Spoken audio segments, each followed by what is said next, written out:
Salut, moi c'est Pascal et aujourd'hui, je te fais ma critique du sac Osprey Raptor 10. C'est parti.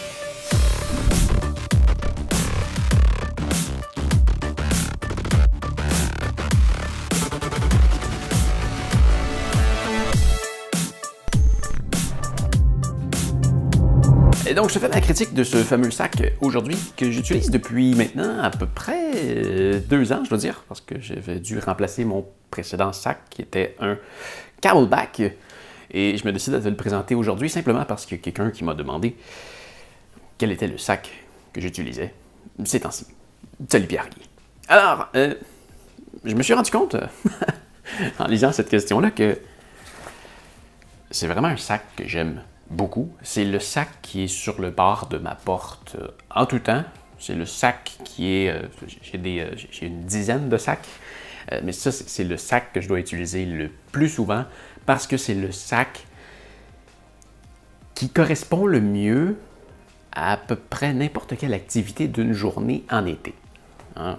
En hiver, on a besoin de beaucoup plus de matériel pour se tenir au chaud. C'est pas un sac pour l'hiver, mais pour une petite ou pour une grande journée d'été, que j'ai faire de la marche, que j'ai courir, que j'ai faire une montagne, que j'ai faire une grosse sortie à vélo, c'est le sac que j'amène, vraiment, tout le temps. Déjà, niveau compartiment, tu vois, il y a des trucs, je garde le meilleur pour la fin, il y a des trucs qui sont... Tu vois que c'est un sac qui a été conçu par des gens qui veulent l'utiliser. Qui est vraiment, mais vraiment bien pensé. Déjà là, au niveau compartiment, ça bat des records. Un des trucs que je déplore souvent des sacs de sport, c'est qu'il y a une poche, on fourre-tout, et voilà, c'est ça. Débrouille-toi après. Là, niveau classement, il y a quelque chose qui est vraiment génial. Il y a une petite poche sur le dessus. Parfait pour serrer portefeuille, clé, couteau, le domaine, quelque chose que tu vas utiliser régulièrement ou que tu vas avoir un accès rapide pendant ta sortie.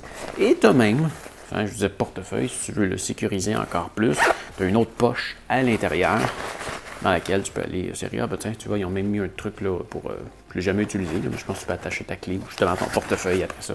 Tu as une poche dans une poche. C'est cool.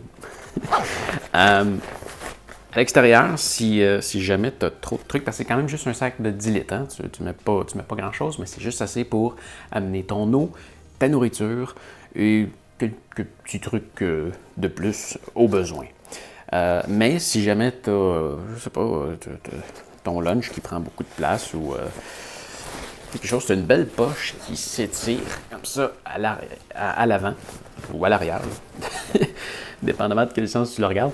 Ben oui, tu as une belle grosse poche qui s'étire bien et qui n'est pas trop dérangeante parce que tu peux aussi la refermer avec le clip.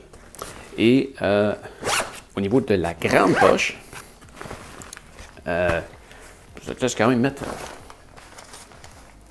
ça te laisse mettre pas mal de stock. C'est très bien. Puis encore là, tu as une autre petite poche à l'intérieur. Et tu as aussi une poche en dessous.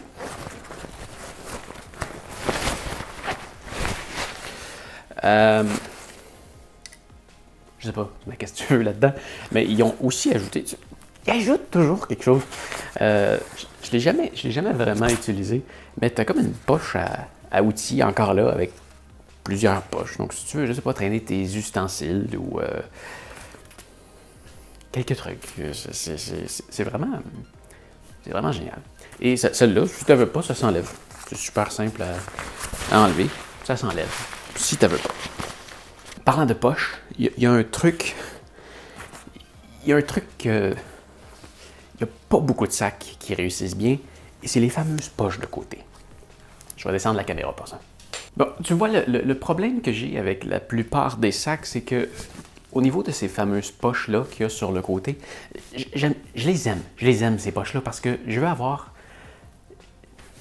2 choses que je peux avoir accès très rapidement.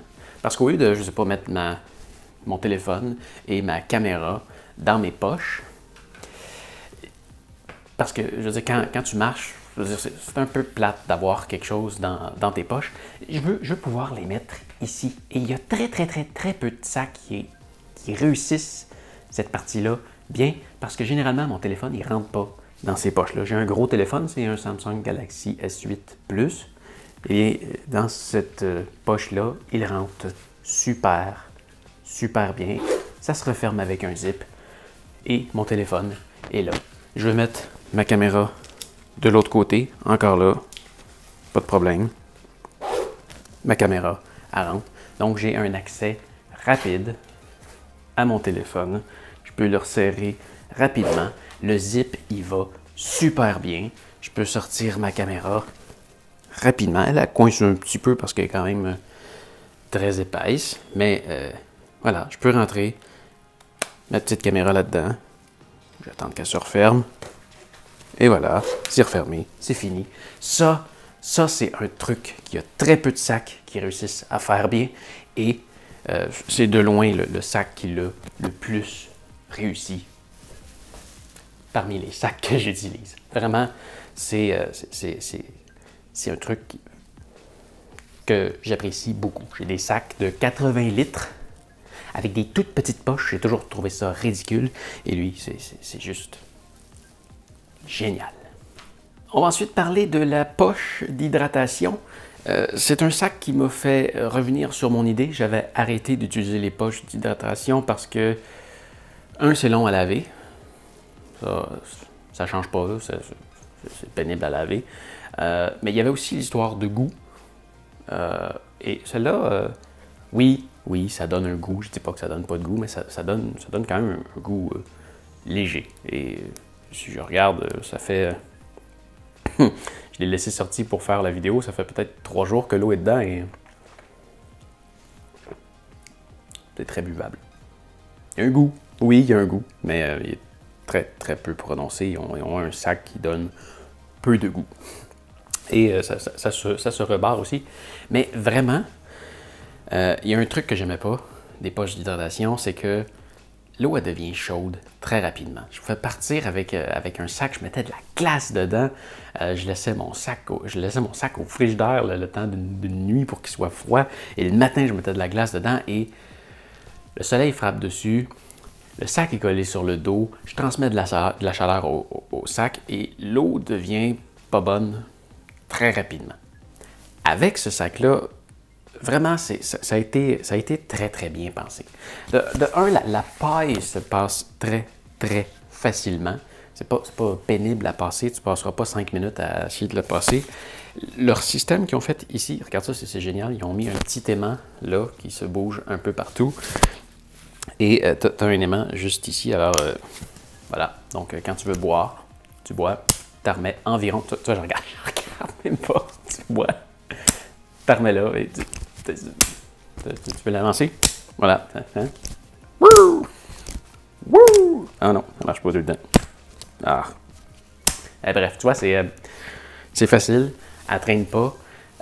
D'une bonne longueur pour que tu puisses aller boire et tu peux la replacer sans regarder et ça tient bien. Ça tient vraiment bien. Et si on regarde comment ça se passe pour se rendre jusqu'à la poche d'hydratation, le seul truc que tu vas avoir à passer au travers, c'est ce fameux petit truc-là ici. Et pour le reste, la paille va dans la bretelle, qui est d'ailleurs très confortable comme bretelle. Et tu vois, le zip, il vient sur la bretelle. Il vient s'ouvrir ici jusque là. Alors, la paille, quand tu refermes, tu fais simplement qu'elle la remettre dans ta bretelle. Et le sac se trouve dans une autre poche, séparée des autres, à l'arrière.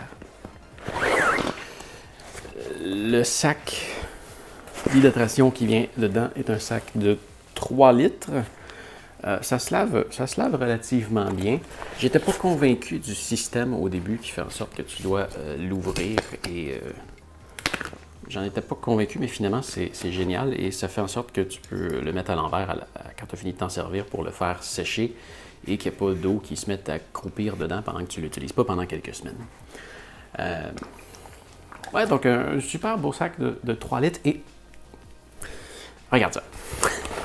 Quand je te dis que ça a été conçu par des gens qui l'utilisent, à l'arrière, on a toujours le fameux sac fidèle le fameux filet fidèle à Osprey. Tu vois, il y a un filet qui fait en sorte que ton dos n'est pas en contact direct avec le sac. Ce qui fait que ton dos peut respirer et ce qui fait aussi que ton dos va transmettre moins de chaleur à ton sac. Si jamais ton sac est très très lourd, oui, ce filet-là va s'écraser et finalement ton dos va avoir un contact avec le sac. Mais ils ont été faits, c'est sûr que tu ne peux pas le voir, je vais essayer de prendre des images pour que tu le vois bien, mais plein je pense qu'on peut appeler ça des alvéoles à l'intérieur, qui fait en sorte que ton dos n'est pas en contact avec toute la surface du sac. C'est vraiment, vraiment très bien fait. Donc, ce qui fait, premièrement, que ton dos va transmettre moins de chaleur à ta poche d'eau. Et, si on regarde sur la fameuse poche d'eau, en fait, ce truc-là, à l'arrière, qui, encore là, c'est comme un truc de... C'est du plastique. C'est du plastique et c'est encore une couche répulsive à la chaleur qui va garder ton eau fraîche beaucoup plus longtemps. Et vraiment, ça fonctionne. Si je pars longtemps, une journée chaude, je vais encore mettre ma poche au frigidaire et je vais encore mettre de la glace dedans. Mais la différence, c'est que plutôt que mon eau soit chaude après 2 heures, elle va l'être après 4, peut-être 5. Donc, c'est une différence très considérable. C'est très sympathique. Donc, ça se remet bien à l'intérieur et c'est ça. On a une belle poignée sur le dessus pour le prendre, des bretelles très confortables. C'est un sac très confortable et tu vois, j'ai quand même fait subir plusieurs choses à ce sac-là. Je l'ai utilisé vraiment plusieurs fois et il est encore... je ne l'ai jamais lavé. Là. Il est très propre. C'est un sac bien résistant, une belle qualité de production. Donc voilà pour le sac Osprey Raptor 10. C'est définitivement un sac que je recommande pour n'importe qui veut... Ben, c'est vrai que pour courir, c'est peut-être un peu intense comme sac, mais si tu vas faire une grosse course, c'est un sac qui se tient bien. Tu peux bien le serrer après toi. C'est pas un sac qui va rebondir. C'est pas un sac qui va t'empêcher de faire des trucs. Personnellement, moi, je l'utilise surtout pour la randonnée en montagne et le vélo. Et dans ces deux cas-là, c'est un sac exceptionnel. Alors, définitivement, je te le recommande. Alors voilà, ça fait le tour pour aujourd'hui. J'espère que tu as apprécié la vidéo. Si tu as besoin d'aide pour trouver le produit en ligne, tu peux toujours regarder avec mes liens dans la description. N'oublie pas non plus de me laisser un pouce en l'air et de t'abonner à ma chaîne pour me retrouver plus facilement la prochaine fois que tu as besoin de voir une critique sur un certain produit. Allez, fais attention à toi et à bientôt. Salut!